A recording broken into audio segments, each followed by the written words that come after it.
22 de abril de 1915. As tropas aliadas estavam entrincheiradas nos campos de Ypres, Bélgica. Dentre os soldados havia Elias. Elias era um jovem soldado em torno de seus 40 anos, havia deixado sua família porque fora convocado para a guerra. Deixou esposa e 2 filhas, a mais velha, 15 anos, a mais jovem, extremamente apegada a ele, apenas 4 anos de idade. Elias sabia que aquela situação era muito perigosa. Na verdade, ele não compreendia muito bem por que o mundo estava em guerra, mas ele reconhecia o seu papel como patriota e estava ali para defender as tropas aliadas. Ao olhar para o lado, só via buracos cavados, as trincheiras. Ficar nas trincheiras era uma posição extremamente humilhante. Gosto de terra na boca, desconfortável, vermes atravessando a sua frente, mas ele sabia que aquelas trincheiras representavam vida, ou pelo menos a chance de manter a sua vida e talvez um dia rever sua família. Isso porque quando os tiros vinham por todas as direções, eram nas trincheiras que os soldados ficavam mais protegidos. Aquele dia havia sido um dia bem calmo, bem mais calmo do que o normal. Estava ventando bastante. E quando o vento batia no rosto de Elias, por um momento, ele se lembrou da sua família e desejou muito estar com suas filhas. Até desejou que aquele vento levasse uma mensagem de esperança para sua casa. Por volta das 5 horas da tarde, entretanto, algo estranho aconteceu. Ao olharem para o horizonte, eles viram a formação de uma nuvem esverdeada.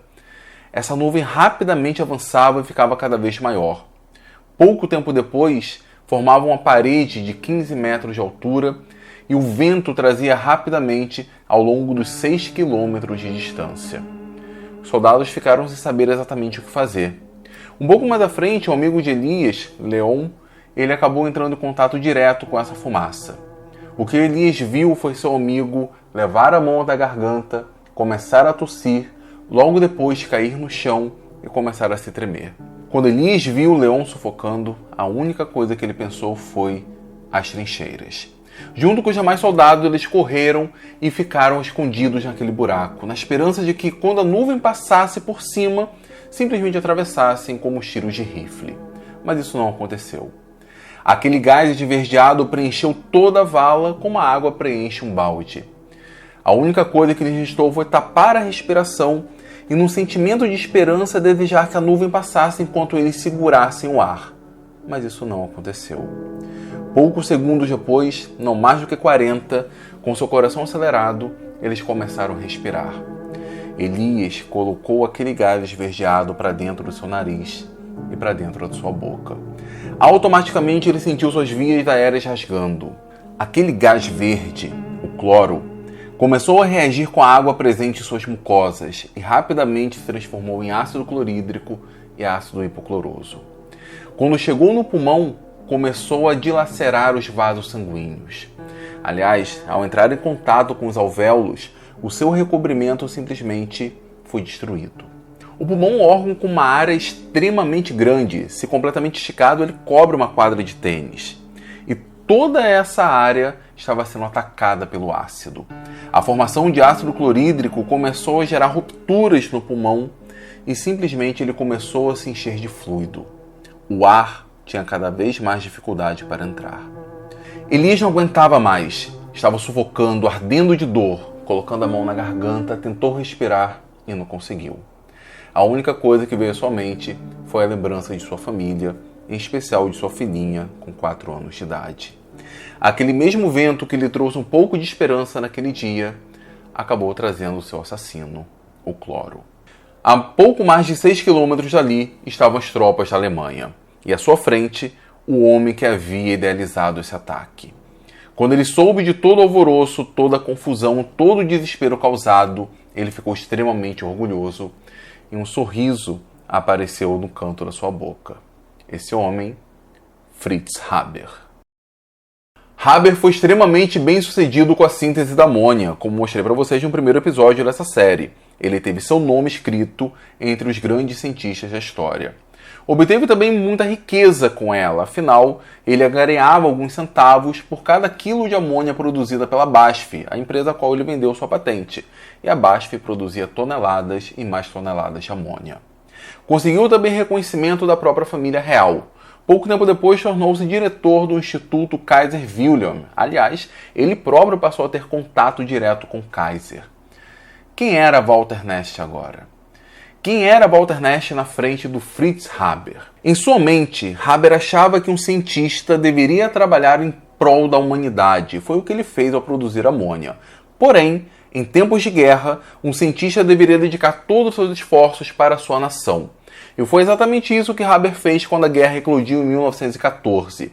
Ele não mediu esforços para dar vitória à guerra para a Alemanha. Com isso, ele transformou seu instituto em uma espécie de laboratório de pesquisa militar e dedicou todo o seu espírito, toda a sua mente, toda a sua força para criar inovações tecnológicas a favor da Alemanha. Ele tentou produzir uma gasolina especial que, por exemplo, não congelasse no frio território russo. Também ele adaptou a síntese da amônia, que originalmente seria utilizada para produzir fertilizantes, agora para produzir explosivos a favor da sua pátria. Mas principalmente, Haber dedicou todos os seus esforços para produzir uma nova arma, potente, letal, mas que acima de tudo fosse capaz de produzir pânico, terror. A arma química perfeita, o cloro. As armas químicas eram utilizadas em guerras já há muito tempo, desde a época de Atenas e Esparta. Só que por vezes o seu uso era no mínimo desastroso e desastrado. Muitas vezes, aqueles que utilizavam as armas químicas acabavam sendo vítimas. O uso dessas armas já havia sido proibido ainda no século XIX, graças a alguns tratados internacionais. Mas nem por isso nem a França e nem a Rússia deixaram de utilizar armas químicas contra a Alemanha no início da Primeira Guerra Mundial. Nenhum ataque foi bem sucedido. A França, por exemplo, ao utilizar armas químicas, elas acabaram sendo levadas pelo vento, dispersas no ar, e os alemães nem ficaram sabendo que seriam alvos de um ataque. Na gélida Rússia era o contrário. Ao utilizar essas armas, simplesmente o gás condensava e acabava caindo. Talvez o único perigo era para quem estivesse embaixo dele. O bromo e seus derivados foram as primeiras substâncias a serem utilizadas como armas na Primeira Guerra Mundial. O bromo, embora seja líquido, ele evapora com bastante facilidade. Porém, dependendo da temperatura, principalmente na gélida Rússia, ele voltava para o estado líquido. Haber queria algo mais potente, mais letal e que produzisse mais pânico. O próprio Haber conseguiu encontrar uma relação entre o tempo de exposição para uma arma química e a morte. Essa lei empírica, determinada por ele, passou a ser chamada de Lei de Haber. E com isso ele conseguiu encontrar a arma perfeita, que além de ser letal, além de deixar incapacitados, além de tirar pânico, era barata: o cloro. A Batalha de Ypres foi um sucesso. Inúmeras baixas, vários soldados incapacitados, a infantaria se desfez, os soldados correram para um lado e para o outro, os cavalos saíram galopando. Os generais, entretanto, não souberam aproveitar essa oportunidade e praticamente não ganharam o território. Mas Haber conseguiu o que queria. Ele mostrou que sua nova arma era capaz de produzir medo, pânico, pavor. A partir daquele momento, toda vez que um soldado visse uma nuvem esverdeada, ele teria medo, teria desespero.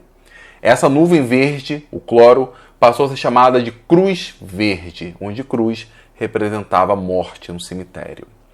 Não demorou muito, mas os aliados eles acabaram dando uma contra-resposta. Também produziram seu próprio cloro. Mas se os aliados tinham cloro, agora Haber tinha cruz amarela, o gás mostarda. Se os aliados conseguissem o gás mostarda, agora Haber teria o fosgênio. Não adiantava. Toda vez que os aliados tentavam criar uma nova arma química, Haber, o pai das armas químicas, criava uma superior. As máscaras de gás até forneceram uma proteção sob uma certa medida. Os animais, por exemplo, os cavalos, começaram a utilizar máscaras de gás também. Mas isso não tirava da mente deles o gatilho provocado pela Cruz Verde. Naquele momento, se algum soldado aliado sentisse um cheiro diferente do ar, podendo ser até mesmo o cheiro de uma flor, um cheiro de um perfume, já acionaria o gatilho do medo e ele cairia no mais profundo terror. Pode parecer muito estranho, mas na mente de Haber, ele achava que estava fazendo um bem não apenas para a Alemanha, mas para a humanidade. Ele sabia que o cloro ele não era uma arma exatamente tão letal, mataria muito menos do que o aço e do que a pólvora. Mas o cloro era capaz de gerar medo, capaz de gerar terror. E com isso, ele faria com que a Alemanha ganhasse a guerra mais rapidamente. Se a Alemanha ganhasse a guerra de uma maneira mais rápida, a guerra acabaria. A guerra acabando, teríamos menos mortes, teríamos menos baixas. Na mente dele, ele estava salvando vidas, pelo menos no longo prazo.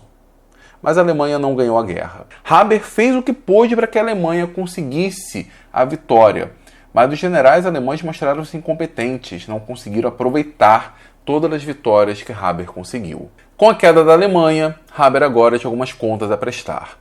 Ele até ganhou o prêmio Nobel, mas esse prêmio Nobel não foi dado a ele no dia da cerimônia de entrega. Ele só recebeu alguns meses depois. E não foi dado pelo rei da Suécia. O rei da Suécia não considerou uma pessoa digna. Foi dado ali por algum assessor. A comunidade científica nunca perdoou Haber. Ele foi denunciado como criminoso de guerra e teve que fugir da Alemanha. Foi para a Suíça, comprou a cidadania, deixou a barba crescer para se disfarçar. Haber nunca entendeu e nunca achou justo esse processo, essa perseguição. Seu cloro, é verdade, havia matado pessoas, 91 mil pelos dados oficiais. Mas o aço e a pólvora haviam ceifado 8,5 milhões de pessoas ao longo da Primeira Guerra Mundial. E nenhuma empresa fabricante de armas, nenhuma empresa fabricante de pólvora havia sido processada, havia sido perseguida. Porque ele, que estava lutando ao lado de sua nação, seria perseguido dessa maneira. Você, me diga, acha isso justo? Acha que Haber deveria sofrer essa perseguição enquanto as produtoras de aço, pólvora, armas passaram ilesa? Eu quero saber a sua opinião. Deixa aqui nos comentários. Haber foi um gigante como químico. Foi capaz de produzir amônia, feito pelas bactérias. Também utilizou o cloro como arma química como ninguém antes dele, tornando-se o pai das armas químicas. Mas Haber era um ser humano. A sua atuação como químico acaba sendo um reflexo da sua vida pessoal. E a sua vida pessoal é extremamente interessante de ser analisada. Eu quero muito falar sobre a vida pessoal de Haber aqui para vocês. Só que eu preciso da sua contribuição. Eu estou querendo 500 likes nesse vídeo. Se em 4 dias tivermos 500 likes, batermos essa meta, nós teremos o vídeo número 3 sobre esse documentário do Haber, dessa vez falando sobre a sua vida pessoal e o seu triste fim. Bom, pessoal, espero que tenham gostado desse documentário. Eu me esforcei bastante para produzi-lo, mas eu gostei muito também. Então, por favor, dê o seu like. Se for novo por aqui, se inscreva no Universidade da Química. Deixe nos comentários sugestões sobre outros vídeos, sobre as outras biografias. Mas lembre-se, só terá o vídeo 3 se nós tivermos no mínimo 500 likes nos próximos dias. Se você quiser apoiar financeiramente a Universidade da Química, você pode fazer isso por menos de R$ 8 por mês. É só se tornar um membro, o botão está aqui embaixo, seu nome aparece aqui no final, tem uma série de vídeos exclusivos, tem um grupo exclusivo, tem bastante a ganhar por apenas R$ 8. Muito obrigado mesmo e até o próximo vídeo.